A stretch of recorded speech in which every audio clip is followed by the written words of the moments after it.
En el siguiente ejemplo vamos a usar algo que se llama registros de cambio. Vamos a seguir usando el ciclo for y también el ciclo while.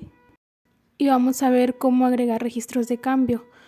Los registros de cambio transfieren valores de una integración de un ciclo for o un ciclo while a la siguiente. Los registros de cambio constan de dos terminales que son opuestas entre sí y se ubican en los lados verticales del rectángulo que representa el bucle for o el bucle while. Aquí voy a agregar dos ciclos for. En el bucle for de abajo me coloco en el borde y con clic derecho puedo agregar el registro de cambio. Entonces aparecen esos dos iconos a los dos lados del borde del rectángulo. Ese es el registro de cambio. Entonces lo que podemos hacer con los registros de cambio es transferir valores de una integración de un ciclo a la siguiente integración. La terminal de la derecha, la que tiene la flecha hacia arriba, almacena los datos a medida que finaliza cada integración. Después los datos se desplazan y aparecen en la izquierda. Así podemos utilizar este nuevo dato en la operación o función que tengamos dentro del bucle.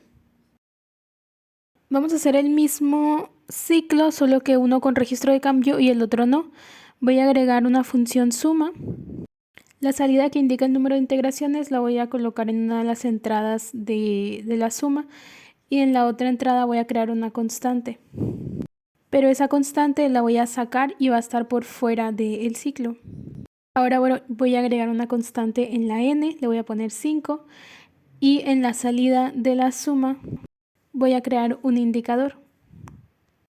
Ahora voy a también agregar una suma en el bucle de abajo y voy a conectar una de las entradas al registro de cambio y la otra al número de integraciones. La salida la voy a poner en la otra terminal, en la terminal derecha del registro de cambio, y ahora ya voy a crear una constante en 0 en el registro de cambio y voy a conectarlo a la suma. Ahora voy a crear un indicador numérico y me va a aparecer arriba, así que lo arrastro hacia abajo y lo voy a conectar también al cable de salida de la suma. En la n también voy a crear una constante y también le voy a poner 5.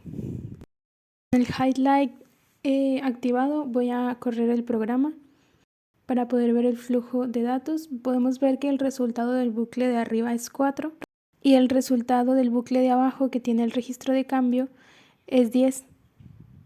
Entonces lo que pasa es que al final de cada ciclo la suma total es 10. Entonces utiliza el número anterior del ciclo para sumarlo con la nueva integración, por eso llega hasta 10, y donde no tenemos el registro de cambio llega solamente a 4. Ahora voy a usar también un ciclo while para utilizar los registros de cambio. Entonces lo que hago aquí es agregar el ciclo while y otra vez me voy a los bordes para agregar el registro de cambio. De nuevo aparecen las terminales con las flechas apuntando hacia los lados contrarios. Ahora si me coloco arriba de la terminal del registro de cambio y le pongo add element, se van a agregar otras flechitas, y eso sirve para ver el valores de ciclos anteriores. Ahora en el panel frontal voy a agregar 4 indicadores. Y también voy a agregar un botón para detener el ciclo. En el diagrama de bloques le pongo crear control. Y ahora tengo también un botón de stop. El programa nos da varias opciones de botones de stop, entonces podemos buscar algún otro con otro tipo de estilo. Voy a modificar las etiquetas. Al primer indicador le voy a poner X de Y y voy a conectar la I que tenemos en el loop de integración. Le voy a conectar con la terminal del registro de cambio, y con el X de Y lo voy a conectar al cable que va de la I al registro de cambio de la derecha.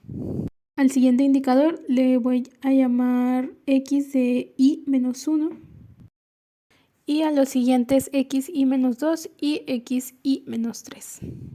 Entonces la primera flechita hacia abajo es la que va a registrar el primer valor, así que lo voy a conectar a la x y menos 1, el siguiente a la x y menos 2 y el tercero a la x y menos 3. Y todos esos los voy a conectar por fuera a una constante 0. Ahora con estos registros de cambio vamos a poder observar valores de integraciones de bucles anteriores. Así que vamos a correr el programa a ver con el highlight activado para ver el flujo de datos. Podemos ver que se va desplazando integración 1, integración 2, entonces se va sustituyendo una por otra y se va yendo hacia abajo.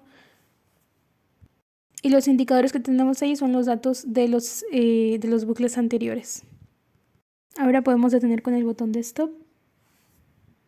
Cuando detenemos la constante 0 reinicia todo el loop. Si no tuviéramos esta constante 0 se quedaría el último valor que estábamos usando y se almacenarían en los registros de cambio. Entonces al correrlo de nuevo tendríamos esos datos que se quedaron desde la última vez que corrimos el programa. Por eso es importante poner el 0 para que se reinicie siempre. Aquí hay una pequeña muestra de lo que pasaría si no tendríamos el 0. Podemos ver que corremos el programa normal, empieza en 0 porque es como si lo corriéramos por primera vez, pero cuando lo detenemos con el botón de stop y queremos volver a correrlo, vemos que están almacenados los datos de la última vez que estuvo trabajando el programa. Ahora vamos a usar registros de cambio para calcular el promedio móvil de una secuencia de números aleatorios. Como la función de números aleatorios que tenemos disponible en LabVIEW nos genera números aleatorios entre 0 y 1, se esperaría que el promedio sea de 0.5. Entonces agrego un bucle for y voy a basarme en esta ecuación de aquí para hacer el programa. Así que ahora voy a agregar lo que necesito. Voy a agregar una función de multiplicación, otra de suma, una división, otra suma más. Ahora voy a agregar la función de número aleatorio entre 0 y 1 y el registro de cambio. Voy a conectar el registro de cambio con la función de multiplicación.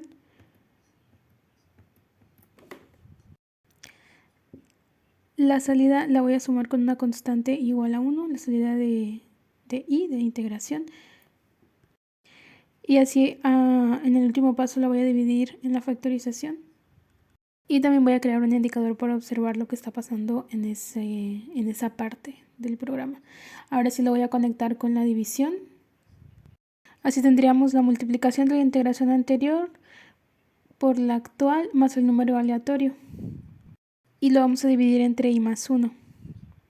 Le voy a agregar un indicador a la salida de la función de división para poder observar el promedio que está arrojando.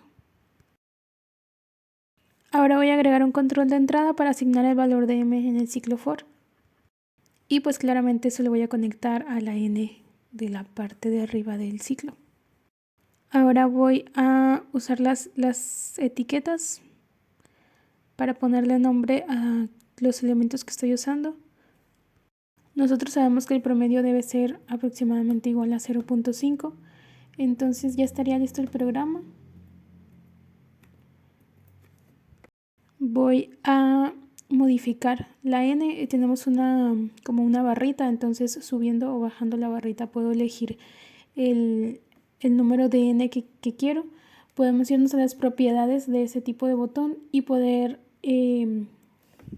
modificar la escala de los números que aparecen ahí. Puedo hacerlo más grande para tener una n mayor y que sea más preciso el cálculo.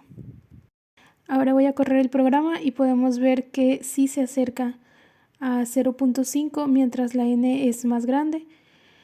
También voy a bajar el número de n's para ver que cuando nos alejamos, cuando usamos n's pequeñas, menores de 10 por ejemplo, sí se va alejando del 0.5.